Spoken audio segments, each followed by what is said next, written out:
Welcome guys. आज हम start करने जा रहे हैं अपना 11th लेक्चर, जिसके अंदर हम लूप्स को डिस्कस करेंगे कि लूप्स होती क्या हैं, जावा के अंदर लूप्स को हम किस तरह यूज़ करते हैं और लूप्स की टाइप्स क्या हैं। चलें स्टार्ट करते हैं।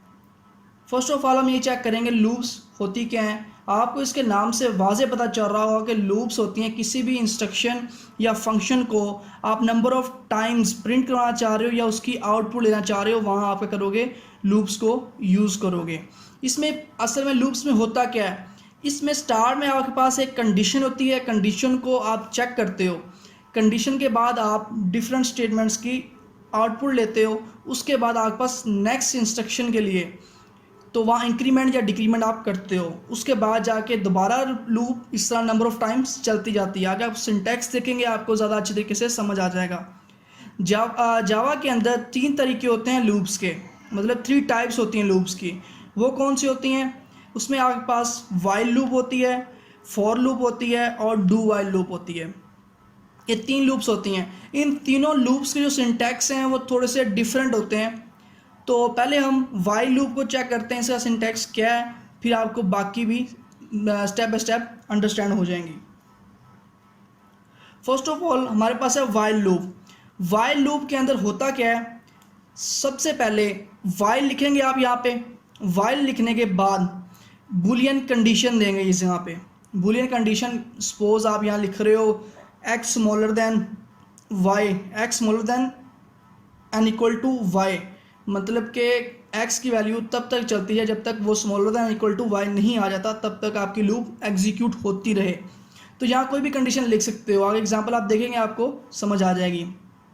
उसके बाद आप ये करली ब्रैकेट्स लगाते हैं, इसके अंदर आप लूप स्टेटमेंट लिखेंगे और नेक्स्ट इसके अंदर यहाँ पे इंक्रीमेंट करेंगे या डिक्रीमेंट करेंगे, जो आप कर सकते हैं। फिर नेक्स्ट आइट्रेशन, ये जो इंक्रीमेंट या डिक्रीमेंट कर रहे हैं नेक्स्ट आइट्रेशन के लिए है। अगर आपके पास यहाँ पे कंडीशन ये चेक करता है, फर्स्ट ऑफ ऑल ये चेक करने के बाद अगर कंडीशन ट्रू होती है, उसके बाद इस स्टेटमेंट्स के अंदर आ जाएगा, इस ब्लॉक के अंदर ये स्टेटमेंट एग्जीक्यूट कर देगा।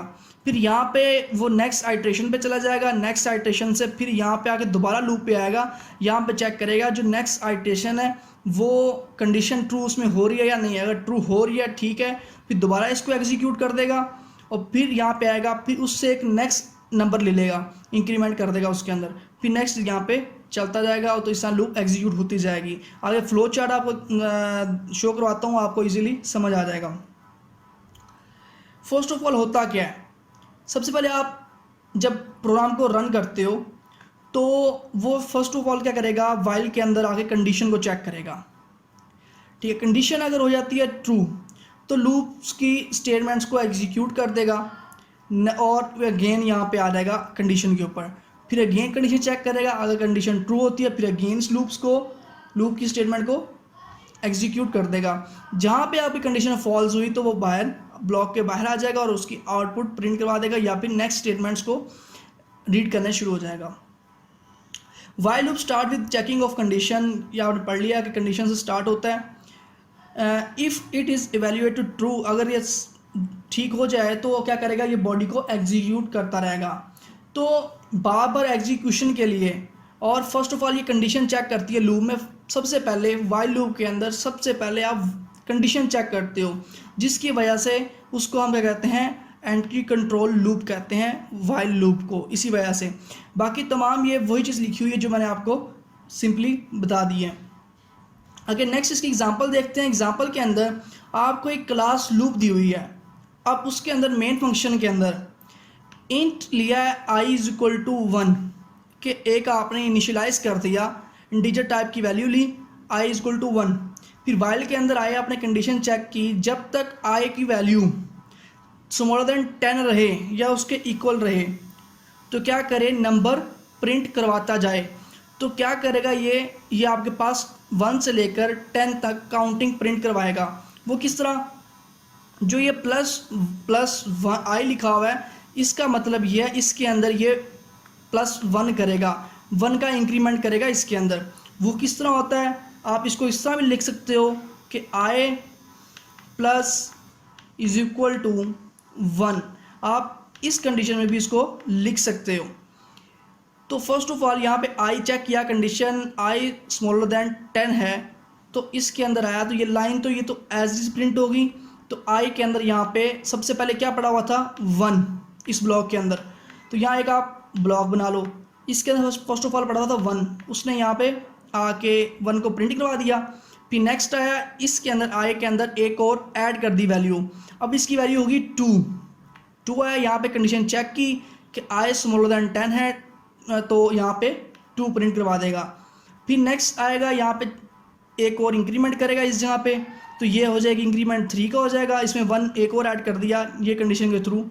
तो दोबारा चेक करेगा 3 स्मॉलर देन 10 है, तो यहाँ पे आके फिर अगेन 3 को प्रिंट कर देगा। सो ऑन इस तरह चलता जाएगा, तो आपके पास 10 तक वैल्यूज़ को प्रिंट करवा देगा, जब तक आई की वैल्यू स्मॉलर देन 10 रहेगी तब तक। जैसे ही अगर वैल्यू यहाँ पे आके आप प्लस करते हो 11 बनती है, 11 जब यहाँ आएगा तो 11 जो है वो नॉट स्मॉलर देन 10 है, वो 10 से स्मॉलर नहीं है, तो ये कंडीशन क्या हो जाएगी फॉल्स, तो वो टर्मिनेट कर जाएगी लूप और आपको उसकी आउटपुट मिल जाएगी।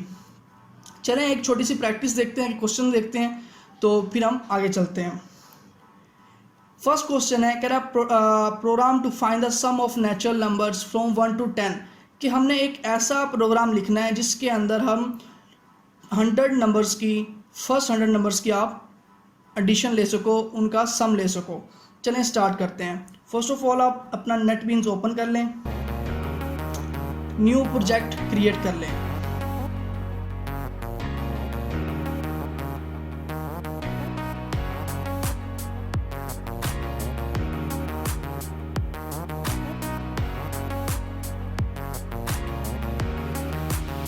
चलें गाइस, अब यहाँ पे हम अपना एक प्रोग्राम बनाते हैं जिसके अंदर हम 100 वैल्यूज़ को ऐड करेंगे।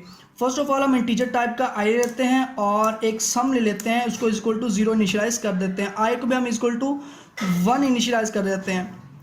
तो अब नेक्स्ट हम लाइन में आके यहाँ पे वाइल की कंडीशन लगाते हैं। वाइल की कंडीशन क्या लगाएंगे कि आई की वैल्यू अगर smaller than and equal to 100 रहे तो देन ये वाइल चलती रहे अगेन एंड अगेन। तो यहाँ पे अब मैं कर रहा हूँ सम के अंदर is equal to sum plus I कर रहा हूँ, ये चीज़ ये समझाता हूँ आपको मैंने ये क्यों लगाया। आई प्लस प्लस कर रहे हैं, जो हमने ये इंक्रीमेंट किया आई के अंदर 1 का बाय डिफ़ॉल्ट इंक्रीमेंट होगा। अगर आप चाह रहे हैं इसके अंदर 2 एंटर करो या 1 ऐड करो कस्टम, तो आप क्या करोगे आई प्लस इज इक्वल टू 1 कर दोगे। इस ऐसे भी आप इसके अंदर इंक्रीमेंट 1 का कर सकते हो, और इस तरह आप इसके अंदर 2 भी ऐड कर सकते हो, 3 भी एंटर कर सकते हो, वो आप पे डिपेंड करता है। तो इसको मैं ख़त्म कर रहा हूँ। अब मैं लूप से बाहर आता हूँ। यहाँ पे अब जब सम की वैल्यू मुझे आउटपुट चाहिए तो किस तरह मिलेगी, system dot out dot print ln, तो इसके अंदर मैं सम को प्रिंट करवाऊँगा, ये चीज़ है। अब मैं इसको रन करता हूँ, चेक करते हैं हमारे पास आउटपुट क्या मिलती है, फिर आपको मैं प्रोग्राम आगे समझाता हूँ, देखते हैं कि इसकी आउटपुट क्या आती है। यहाँ पे हमारे पास आउटपुट आ रही है 5050। तो अब ये आउटपुट आई किस तरह, हम ये चेक कर लेते हैं। अब हम समझते हैं अपने प्रोग्राम को। प्रोग्राम किस तरह, सबसे पहले यहाँ पे आई को हम इनिशियलाइज किया 1 से, यहाँ पे आया वाइल के अंदर, यहाँ पे आगे कंडीशन चेक की आई स्मॉलर देन 100 है, तो जी 100 है स्मॉलर देन। यहाँ पे आके उसने क्या किया, सम के अंदर यहाँ वैल्यू पड़ी हुई थी 0 के अंदर उसने आई को ऐड किया, आई की वैल्यू क्या थी आपके पास 1, सम के अंदर 1 ऐड हुआ, ऐड होने के बाद इधर आके सेव हो गया सम के अंदर। अब सम के अंदर वैल्यू क्या पड़ी हुई है 1, अब आई की वैल्यू स्टार्ट पे थी 1, यहाँ पे आके उसने ऐड किया 1 इसके अंदर, तो 2 होगी आई की वैल्यू।